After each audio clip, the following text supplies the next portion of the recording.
आपको याद दिला रहा हूँ 25, 26, 27 अक्टूबर हमारा राष्ट्रवादियों का महाकुंभ, जिसमें हम हिंदू इकोसिस्टम का निर्माण करेंगे। उसके लिए हमारा जो क्राउड फंडिंग चल रहा है वो अत्यंत सफल है। आप लोगों की अनुकंपा से 63% उसमें अभी योगदान आ गया है। आप सभी से अनुरोध है, कृपया इस योगदान को शीघ्र 100% करें।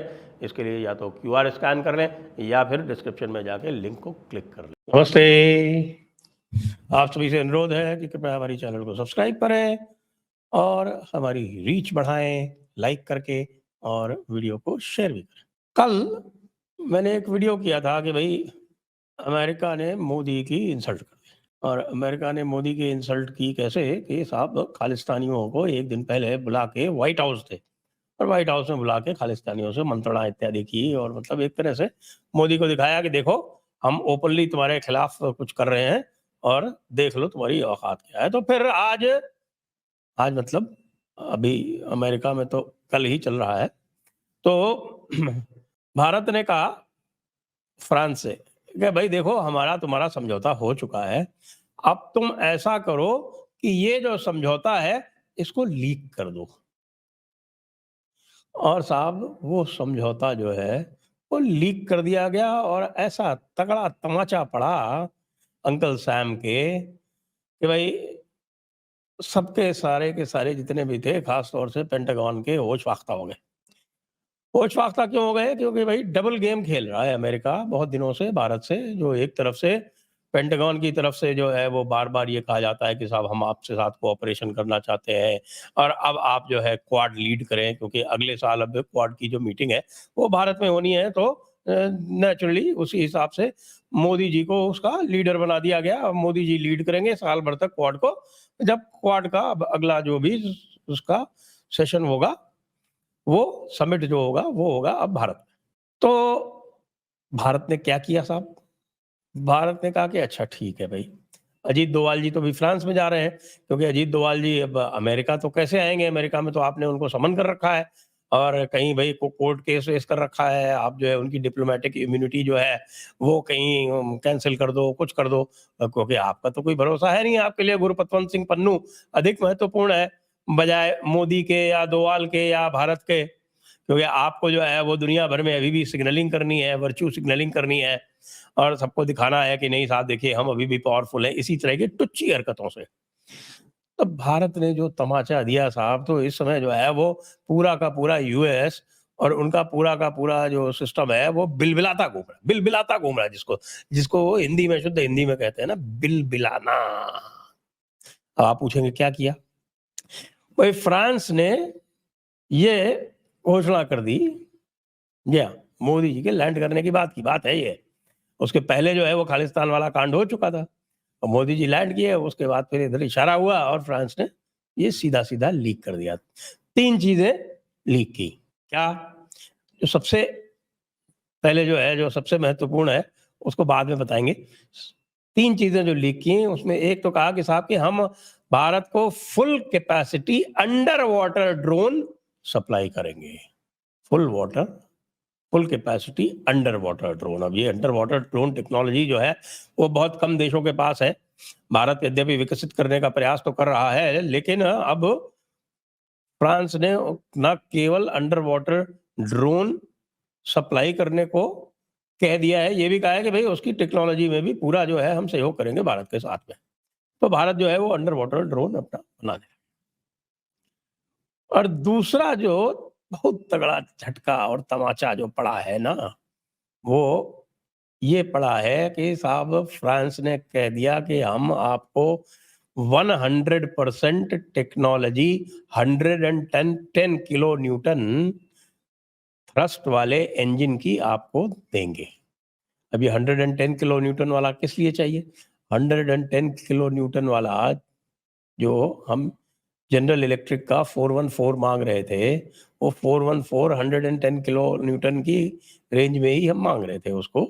यद्यपि जो अभी इनके जो हैं वो 90 से लेके 110 तक हैं, तो 110 अपर लिमिट पे मांग रहे थे, क्योंकि जो हमारा एएमसीए बन रहा है वो एएमसीए 110 किलो न्यूटन के 2 इंजन्स उसमें चाहिए। वो जीई से, जनरल इलेक्ट्रिक से बात हो रही थी, लेकिन जनरल इलेक्ट्रिक ने पहले तो देखिए 404 जो तेजस के लिए और तेजस मार्क 1 ए, तेजस मार्क 2 के लिए जो सप्लाई करने थे उनको, वो उन्होंने उसके ऊपर जो है वो हीला-हवाला किया, उसको डिले कर दिया डिलीवरी को, कहा कि हम 5-6 ही दे सकते हैं साल में। अब जब देखा कि भई भारत जो है कुछ और कर लेगा, तो अब कह रहे हैं कि साहब हम 25-26 दे देंगे, लेकिन डिलीवरी अभी तक उन्होंने आरंभ नहीं की है। तो 100% टेक्नोलॉजी ट्रांसफर के साथ में उनका जो सैफ़्रॉन इंजन है, क्या 100% टेक्नोलॉजी ट्रांसफर के साथ में 110 किलो न्यूटन का इंजन हम भारत को देंगे। ये सब बातें पहले हो चुकी, तय हो चुकी। अनाउंस फ्रांस ने कल कर दी।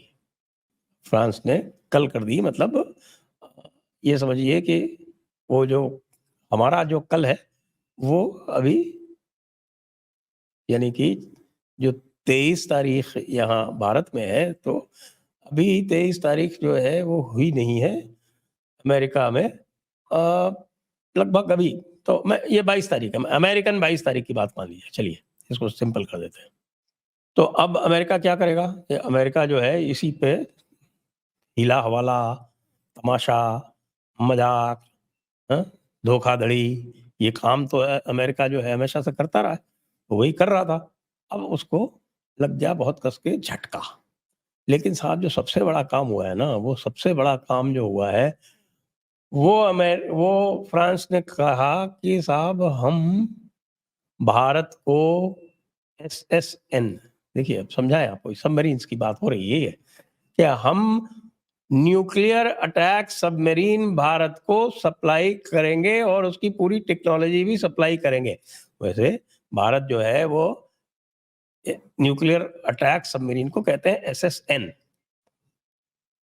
भारत और फ्रांस का जो नॉन न्यूक्लियर अटैक सबमरीन है, एसएसके जिसको बोलते हैं, एसएसके क्लास की जो सबमरीन में है, वो स्कॉर्पियन सबमरीन का कोऑपरेशन पहले से चल रहा है।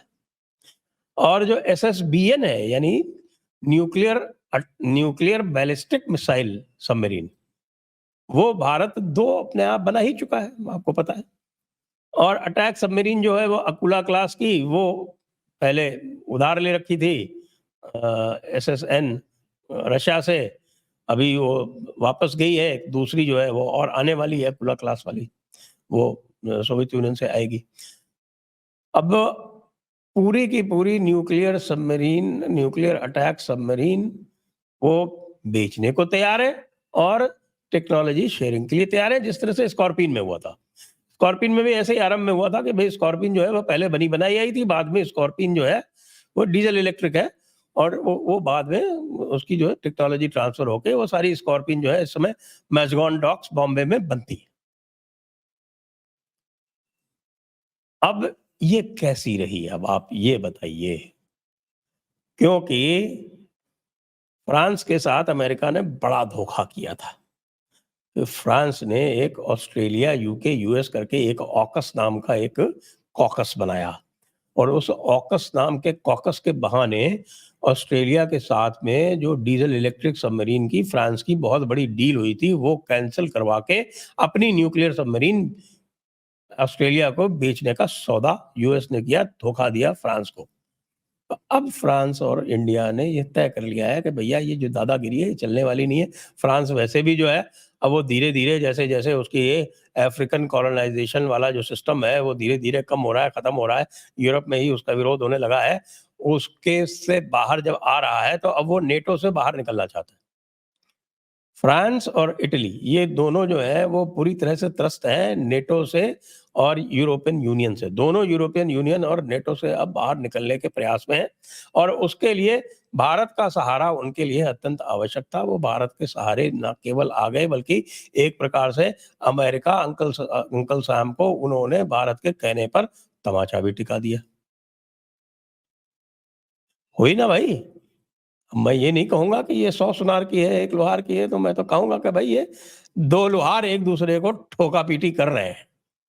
और अमेरिका ने जो सोचा था ना कि भैया हम तो भारत को जैसे चाहेंगे वैसे नचाएँगे, तो भारत ने भी दिखा दिया कि भई ये ज़माना हमारा है, कि हमारे पास मल्टीपल ऑप्शंस हैं।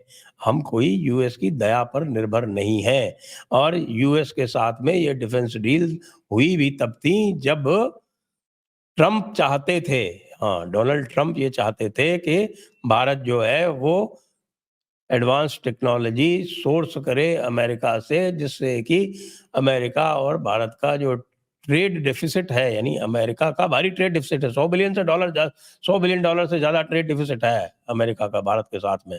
तो वो ये चाहता था कि भाई ये ट्रेड डेफिसिट कम हो। तो इसलिए भारत ने उनसे डिफेंस इक्विपमेंट खरीदना आरंभ किया। कई सारे डिफेंस इक्विपमेंट खरीदे भी, आप जानते हैं कि भाई लाइट होविट्जर खरीदे, Apache tank, Apache attack helicopter खरीदा और आपका जो वो हमारा हेलीकॉप्टर जो है वो हेवी लिफ्ट हेलीकॉप्टर खरीदा। तो ये सब चीज़ें उनसे वो खरीद रहे थे, लेकिन अमेरिका की तो आप जानते हैं आदत है, जब तक पंगे ना करे तब तक फिर अमेरिका अमेरिका कैसा? उसका काम हर जगह पंगे करना है, भारत के साथ पंगे कर ही रहा है, स्टेट डिपार्टमेंट रोज़ पंगे करता है। डिफेंस डिपार्टमेंट जो है वो पप्पियाँ-झप्पियाँ करता है। तो अब भारत भी कह रहा है कि भैया ये खेल ज़्यादा दिन तक नहीं चलने वाला। कि एक डिपार्टमेंट आपका पप्पियाँ-झप्पियाँ करे और दूसरा जो है वो पीछे से छुरा भोंकने का प्रयास करे। ना, ये नहीं चलेगा। तो कैसा रहा ये तमाचा? ज़रा लिख कर भी बताइए नीचे कमेंट्स में। जय हिंद, जय भारत, वंदे मातरम।